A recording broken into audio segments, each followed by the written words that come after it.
Olá, fidelidade, capítulo 12, dormir ou Shabat.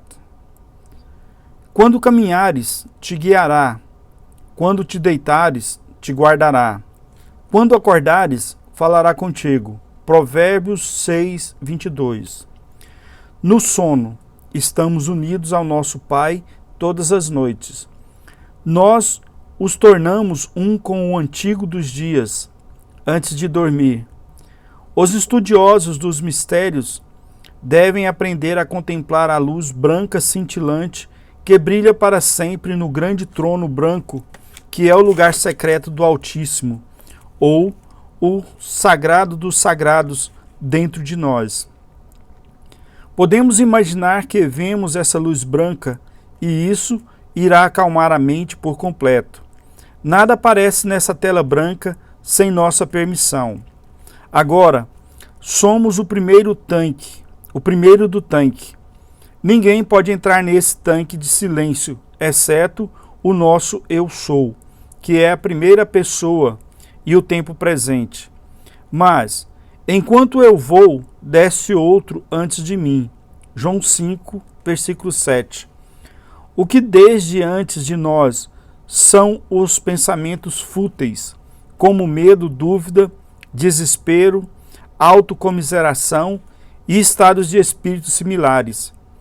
Se banirmos esses espíritos ou estados de espírito malignos, Jesus ou a nossa qualidade de Eu Sou vai falar suavemente e dizer: levanta, sai da tua cama e anda. Então a cura virá. Ao meditar sobre as verdades eternas, a glória interior e as belezas da deidade, sentimos um movimento dentro de nós, que é a luz divina, visível como luz dourada. As palavras nem sempre podem definir e formular o que está por trás do véu. Claro que há várias experiências místicas que não podemos expressar em palavras, como o êxtase do júbilo celestial, do amor e da felicidade. A meditação é aquela comunhão interna que funciona como um ladrão na noite, silenciosamente em nossa alma. Esse estado de espírito não pode ser expresso em palavras ou linguagem, pois está além de todas as formulações e simbolismo com palavras. Entrar no silêncio é a intercomunhão com o Eu ou o Cristo interior. Essa é a abordagem mais próxima do invisível. Para receber inspiração em passagens da Bíblia, o procedimento a seguir será muito útil. Comece a imaginar e se concentrar no fato de que, na profundidade de si, está o Rei dos Reis, o Senhor dos Senhores e o Príncipe da Paz, cujo traje é branco, que também é a aparência da luz do seu rosto. Imagine esse ser sentado em um trono de luz cintilante e que ele pode dar a luz para você. Perceba agora que o Cristo ou a verdade está ungindo o seu intelecto. Você vai sentir a coluna formigar e a testa úmida.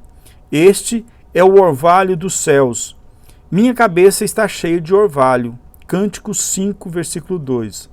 Assim, pois, te dê Deus do orvalho dos céus. Muitas pessoas boas pensam que o sono é feito para o descanso do corpo, para a inércia da mente e do corpo. Acredita-se que um processo restaurador acontece, resultando em uma sensação de bem-estar devido ao fato de que ocorre uma restauração da energia física. O motivo pelo qual dormimos é apenas o desenvolvimento espiritual e nenhum outro fim. Portanto, é de suma importância que evitemos todos os estados discordantes antes de dormir. A divindade que molda nossos objetivos é toda sabedoria e organizou para que sejamos impelidos a deixar um mundo de ruído que não é propício a desenvolvimentos espirituais. Somos divinamente guiados pelo sono. As respostas para vários problemas nos são dadas neste estado de sono. Fórmulas, invenções, poemas, conteúdos para vários volumes também são dados nesse estado de sonho. O conteúdo de vários capítulos de livros escolares de química e laboratórios de engenharia do mundo apareceu pela primeira vez em sonhos, como respostas aos pedidos dos sonhadores. O sono, portanto, não significa repouso para o corpo físico no sentido de inatividade mental ou de qualquer outro tipo. Pelo contrário, o sono nos protege da confusão, do caos e das distrações do mundo sensorial objetivo. Paulo disse: cada dia morro, o sonho se assemelha à morte, e a única diferença é que, no assim chamado sono da morte, nós dormimos um pouco mais. Não há ausência da presença única. Portanto, não podemos sair de nós, e todas as experiências acontecem em nossa consciência. Suponha, por exemplo, que você queira inventar ou descobrir algo e não tem precedente para seguir. Nenhuma referência de livro ou manual. Você pode ter uma vaga ideia do que deseja inventar ou descobrir e mais nada. A técnica é simples. Aprenda tudo o que puder sobre o assunto objetivamente e depois, em um estado passivo, concentre-se na imagem mental do que você deseja inventar. Posteriormente, jogue esta imagem para a mente subconsciente e vá dormir. Quando despertar, não deixe de seguir os palpites que receber. Às vezes, eles vêm como uma sensação interna de que a solução está em determinada direção ou grupo de fatos. Você vai descobrir que muitas vezes toda fórmula ou solução pode aparecer em um sonho. Nesses casos, é bom ter uma caneta por perto quando dorme, para que, ao acordar, você possa anotar as impressões que aparecem em seus sonhos. Alguns dizem: eu nunca sonho. Todos nós sonhamos. E se você não se lembra dos sonhos, sugira ao subconsciente antes de dormir a palavra lembre. Ele sabe o que você quer lembrar e vai seguir fielmente as suas instruções. Como todos nós sabemos, o subconsciente nunca dorme. Se você é escritor, professor, médico, dona de casa ou taquígrafo, poderá utilizar essa grande verdade a seu favor, noite após noite. Dê ao subconsciente a imagem mental certa para trabalhar todas as noites, sabendo que ele vai produzir o pedido exatamente de acordo com o seu desejo. O livro de Gênesis diz que Deus descansou no sétimo dia. Algumas boas pessoas leem a Bíblia literalmente e pensam que Deus estava fatigado ou precisava de repouso após 6 dias de trabalho. Tal concepção é claramente impensável e absurda. E abençoou Deus o sétimo dia e o santificou, porque nele descansou de toda a sua obra que Deus fizera e criara. Gênesis 2, versículo 3. Essa citação não tem nenhuma relação com o repouso físico ou descanso. O sábado pode ser qualquer hora, ou momento do dia ou da noite, pois significa a satisfação suprema que vem após a prece. O conhecimento interno de que o motivo de sua prece é um fato estabelecido em sua consciência, e do mesmo modo que é internamente, será externamente. Portanto, na calma e na paz, você espera a evidência externa da experiência interna. Temos 2 ouvidos, 2 narinas, 2 olhos e apenas uma boca. Através deles, como diz Platão, o que é mortal tem sua entrada, imortal é a saída. Todo o alimento que comemos é consumido pelos tecidos, ossos e músculos. Por fim, o corpo se desintegra e retorna aos elementos, mas no silêncio, comungando com Deus. Quando as 7 faculdades estão acalmadas, A voz do Deus eterno fala através dos lábios. Essa pode ser a voz da intuição que tem a cura em sua vibração, ou pode ser a sensação da quarta dimensão, de está finalizado. Este é o descanso ou sábado do Senhor. O templo que não é feito com as mãos. E enviou o rei Salomão um mensageiro e mandou trazer de Irão de Tiro. Era ele filho de uma mulher viúva da tribo de Naphtali, e fora seu pai um homem de Tiro, que trabalhava em cobre e era cheio de sabedoria e de entendimento, e de ciência para fazer toda a obra de cobre. Este veio ao rei Salomão e fez toda a sua obra. 1 Reis 7, 13 a 14. No centro de cada um de nós, para sempre queimará a chama eterna de Deus. Este centro é o sagrado dos sagrados, no qual habita o absoluto. Os prédios adjacentes ao templo do rei Salomão são o nosso ambiente, vida familiar, companheirismo e amigos. Na verdade, é cada departamento da nossa vida, trabalho e vida social. Não deverá haver mácula em nenhum deles, pureza, integridade de ação, autodomínio do pensamento e emoção, virtude genérica, tudo isso compõe a base fundamental para a construção desse templo que não é feito com as mãos. Essa é nossa participação e nossa libertação. Deste modo, podemos buscar a entrada no sagrado dos sagrados. Isso é feito seguindo o conselho dos profetas antigos. Tudo que é justo, tudo que é puro, tudo que é amável, tudo que é de boa fama, se há alguma virtude e se há algum louvor, nisso pensai.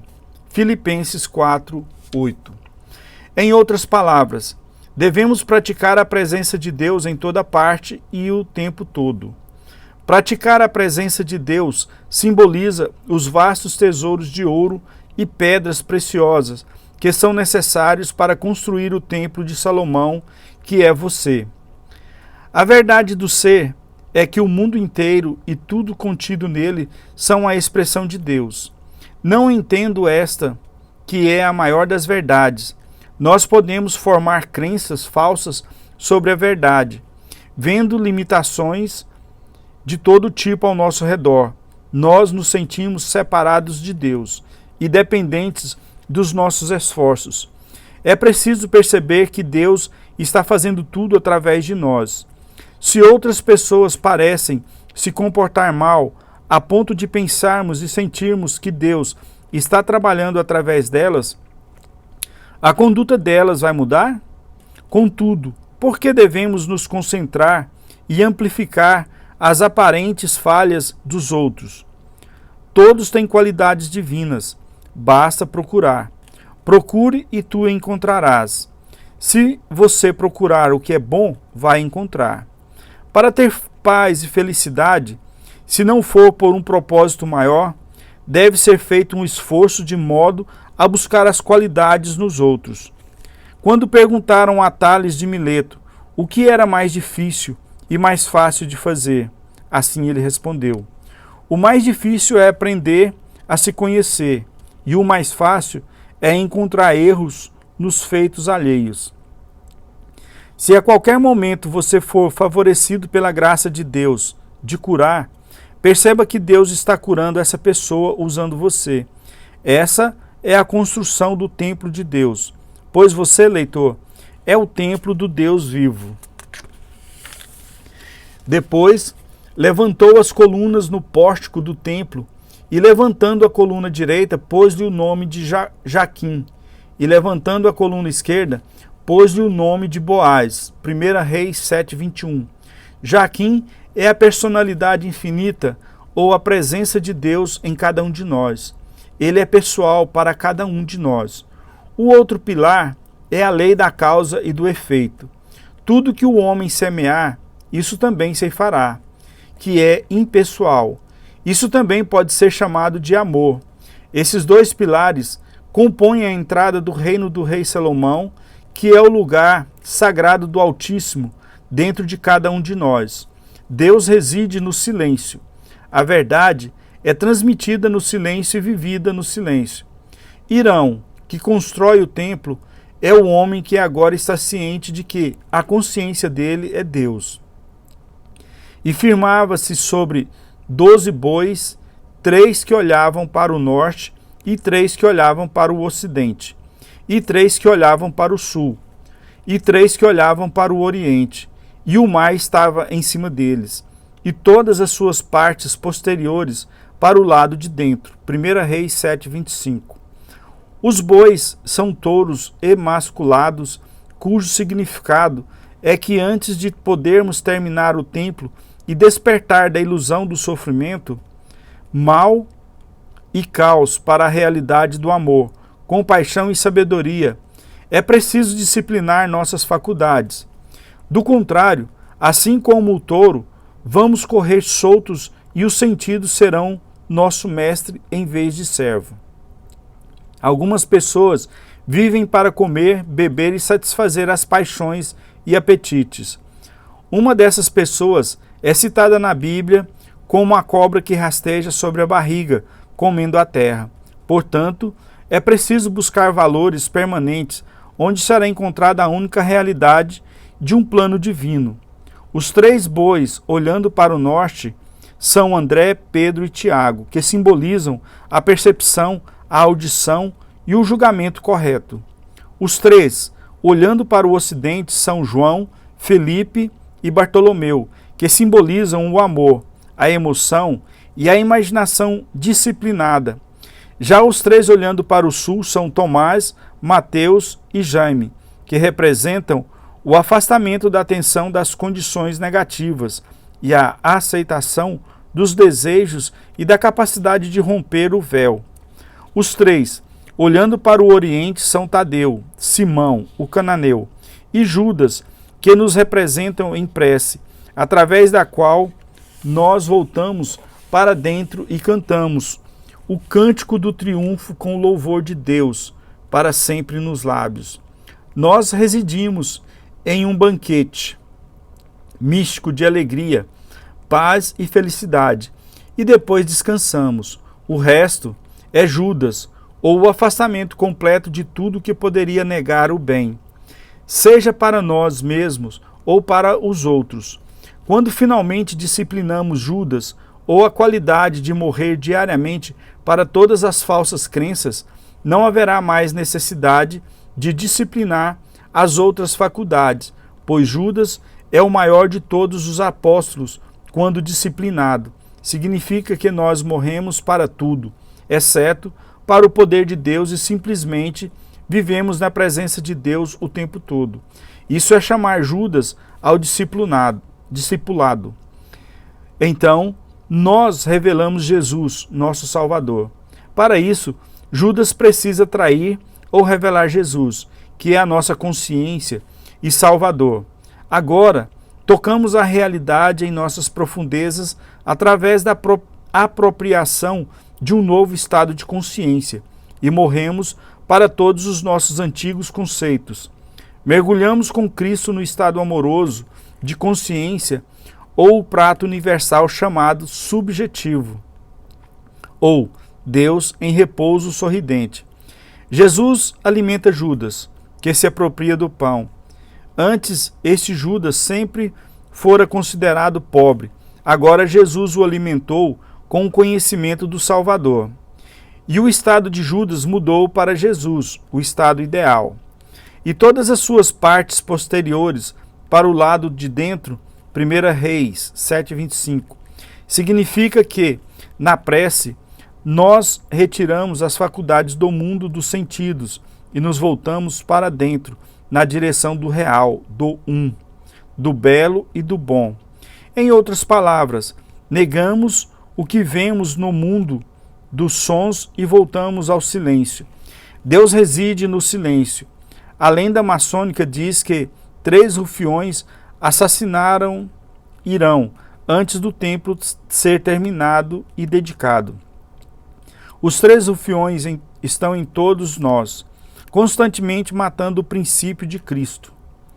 O estudante da verdade e místico percebe claramente o significado disto, que nós passamos por 3 graus ou degraus toda vez que morremos para uma antiga crença. Esses 3 degraus são o reconhecimento que Irão é o centro da causa, o novo ideal ou desejo purificado, e o sentimento ou convicção de agora ser a pessoa que você deseja. Essa é a única crucificação, mudança de consciência que existe. A história da crucificação é um drama místico e vista pelos olhos dos místicos. É uma das histórias mais belas que há. A Sexta-feira Santa deveria ser todo dia para aquele que estuda a verdade. A Sexta-feira Santa agora é dedicada pelas igrejas cristãs à dor e à tristeza. Quando entendemos seu verdadeiro sentido, vemos que deveria ser e será um dia de alegria, celebração e felicidade. O motivo é perfeitamente óbvio. Nós nos regozijamos no bem. Agora falamos a verdade. Nem os romanos nem os judeus mataram Jesus, o Salvador. Como poderiam fazê-lo? Ele está sempre conosco. Ele é nosso Salvador e salvação, que reside no coração de cada um de nós. Nosso Salvador é morto apenas por nós quando não o reconhecemos em consciência e sustentamos fé na realização dos seus desejos. Esse Salvador é a nossa consciência. Nunca nasceu e nunca morrerá. À medida que mudamos a consciência, morremos para o nosso antigo estado e renascemos no novo. O princípio de Cristo em nós nunca morre. Então, por que enlutar-se por ele? Jesus tem vários significados. Significa salvar e também significa desejo. Além disso, Jesus ignifica a nossa consciência. O libertador, o emancipador, o eu libertado. Para que percebamos nossos desejos, ele deve morrer ou ser acalmado. Nós o acalmamos da seguinte forma: entrando no estado de espírito de aceitação do nosso desejo. Devemos contemplar a alegria que seria nossa se tivéssemos o nosso ideal nesse momento e o sentíssemos até ele virar o sábado do Senhor. Agora, temos o conhecimento interno que diz a todos os que rezam corretamente que está finalizado. Nós não buscamos aquilo pelo que temos convicção. Não pode haver quebra na fé constante. Depois vem o descanso. Nosso antigo estado foi morto e o novo Jesus, estado salvador da consciência, é ressuscitado. Eu sou a ressurreição e a vida. Este é o verdadeiro significado da história da ressurreição nas Escrituras. Está na hora de os cristãos pintarem o verdadeiro retrato de Jesus para o mundo. Se fizermos isso, todos vão querer anular a imagem gloriosa do verdadeiro Jesus, que mostra o Cristo como o estado ungido de consciência. Nós nos transformaremos e seremos como Jesus, o Cristo, o homem mais gentil que já andou sobre a terra. O homem nobre e majestoso que amou a humanidade, teve compaixão pela multidão e a alimentou. O homem ideal que andou sobre as águas, que se transportou quando desejou e disse: Pai, perdoa-lhes, porque não sabem o que fazem. O louvor de Deus estará para sempre em nossos lábios. Jesus sempre disse: Pai, graças te dou por me haveres ouvido. Ele que usou a túnica sem costura da consciência, comeu apenas do melhor, o homem que podia ler pensamentos, além de perdoar e curar. O homem que jamais condenou alguém, mas disse: perdoai até 70 vezes 7. O homem que disse ao ladrão: hoje estarás comigo no paraíso. O homem que nada sabia sobre leis da gravidade e movimento, mas podia estar onde queria. O homem que podia passar pelo buraco de uma agulha e voltar à vida. O homem que podia atravessar paredes, portas e janelas fechadas, aquele que despertou do sonho de ver, de ser homem e ascendeu às nuvens para a glória que era dele antes que o mundo existisse, o estado de eu sou. Portanto, o significado místico definitivo da crucificação de Jesus é apenas a transformação psicológica e a transmutação da consciência, na qual cada um de nós desperta para a nossa qualidade de sagrado aqui e agora, e não pede mais pela luz, pois percebe, eu sou a luz do mundo. Então, nos transformamos no esplendor da luz ilimitada, e nossos olhos agora são os olhos de Deus. O perdão dele agora é o perdão do absoluto, o único e o amor absoluto de toda a humanidade, o Deus de Israel, o Deus de Abraão, Isaque e Jacó. Quando dramatizarmos a Bíblia, a verdadeira história de Jesus, o Cristo, em livros, púlpitos e salas de aula, começaremos a mudar a consciência da nação e do mundo. Conscientemente nos transformaremos na radiação de Deus, dissolvendo as barreiras entre as pessoas.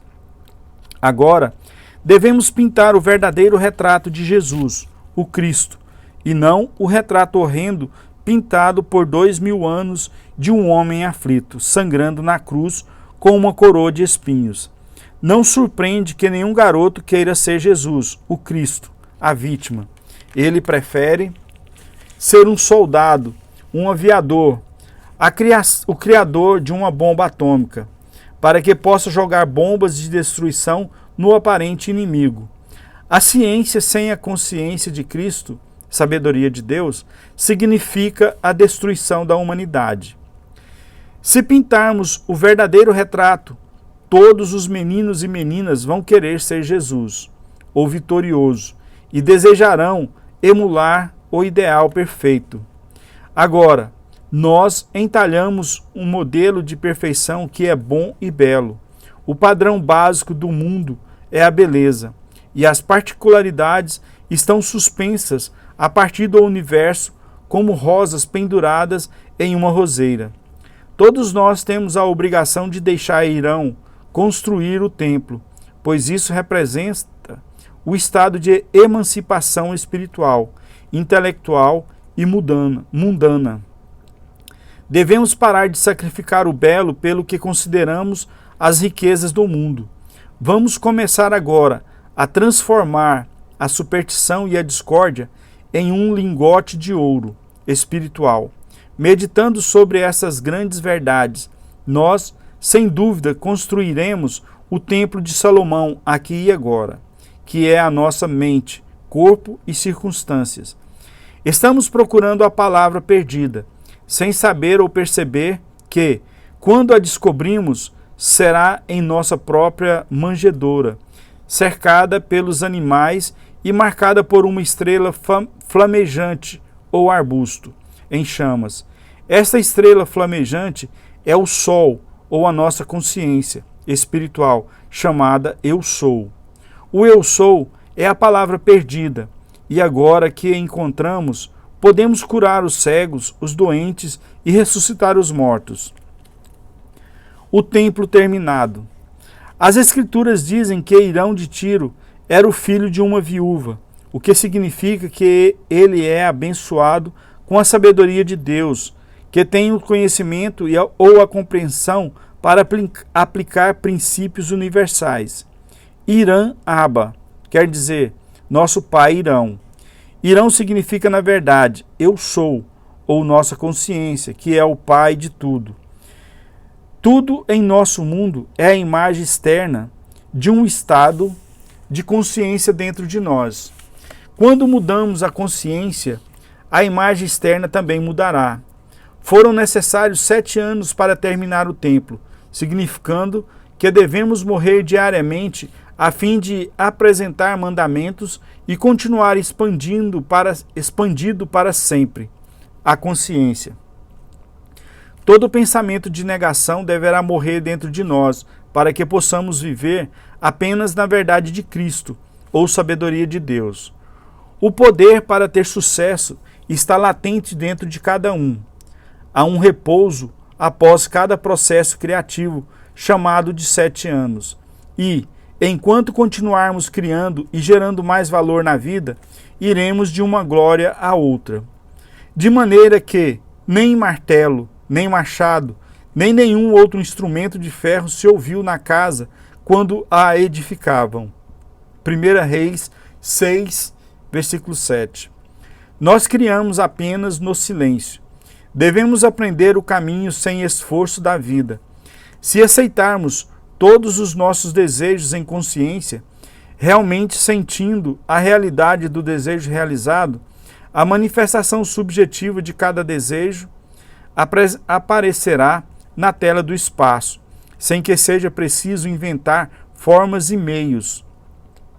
Os princípios universais sempre colocam em funcionamento os métodos de obtenção.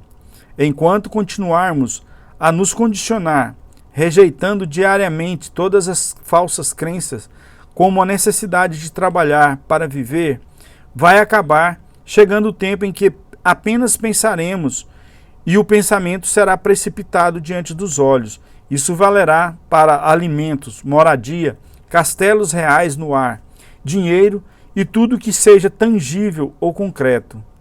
Este mundo será o nosso playground. Além da escola na qual pintaremos as glórias de Deus em estátuas, em pedras, em telas, na carne, em discursos, textos e músicas. Nosso primeiro trabalho real aqui consiste em meditar sobre os mistérios da vida. Estes são os valores perenes. Dessa forma, entendemos a vida. Dessa forma, o universo será o playground no qual realmente apreciaremos a vida. Fomos feitos para ser felizes. Todos desejam a paz perfeita e a felicidade. Não podemos esperar por mais, nem precisamos rezar por menos. A felicidade depende de nós e não dos outros. Devemos aprender a condicionar o clima de acordo com a nossa vontade e ter qualquer estação do ano a qualquer momento. Tudo isso deverá ser feito de maneira que nem martelo, nem machado, nem nenhum outro instrumento de ferro se ouviu. O templo do rei Salomão significa que cada um de nós é rei por direito. Salomão é a consciência ou o Pai, Filho e Espírito Santo, consciência, ideia e a sensação de ser. Portanto, cada um de nós é rei ou mestre das próprias ideias, sentimentos e ações, e podemos construir a casa que não é feita com as mãos apenas no silêncio, sintonizando-se para sempre com o infinito. 3 homens supervisionam a construção deste templo: Salomão, Deus ou consciência; Irão de Tiro, mente consciente, ideias e conceitos semelhantes a Deus; e Irã Aba, mente subconsciente. Não há mistério. A forma mais simples de dizer isso é o que o Pai ou a consciência não condicionada gera a semente ou ideia. E a nossa natureza sensível ou atitude receptiva da mente recebe a ideia através do sentimento. O que está impresso deve ser expresso. Os milhares de trabalhadores empregados na construção são ideias, estados de espírito, crenças e opiniões sobre pessoas e objetos. Os mestres dos trabalhadores são os estados de espírito predominantes nos quais nos concentramos. Como os estados de espírito são criativos, é preciso observar nossos estados de espíritos com sabedoria, pois eles podem virar inimigos dentro de nosso lar. Cada um de nós é o reflexo do estado de espírito que cogitamos. Todo o movimento do cosmos é na direção da verdade. É o Criador se movendo pelo espaço, dramatizando a si mesmo pela alegria da expressão pessoal. Cada um de nós é esse ser, mas não acreditamos. Nosso lugar sagrado é a mente consciente onde contemplamos ideias, e o mais sagrado dos sagrados é o subconsciente ou mente subjetiva. É através da nossa natureza sensível que nos consagramos a Deus.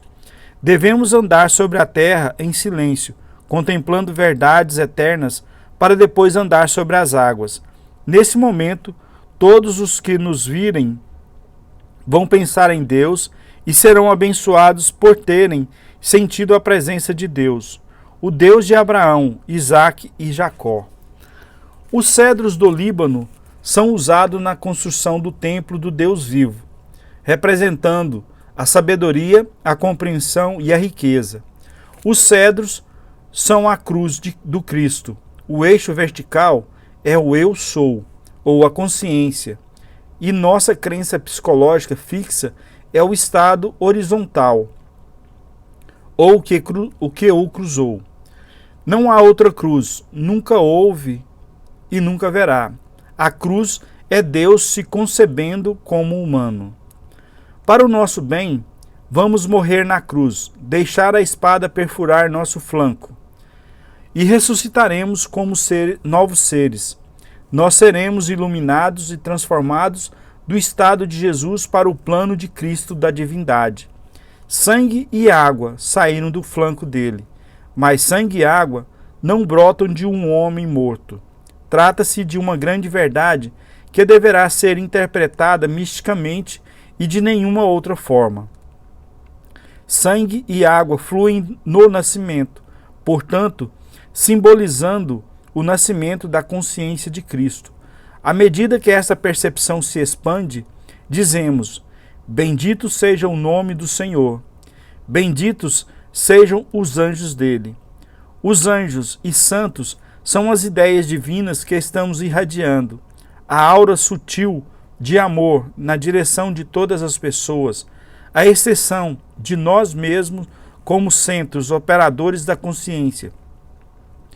Percebemos que nós todos somos santos ou sagrados, porque somos os canais através dos quais o sagrado de Israel anda e fala.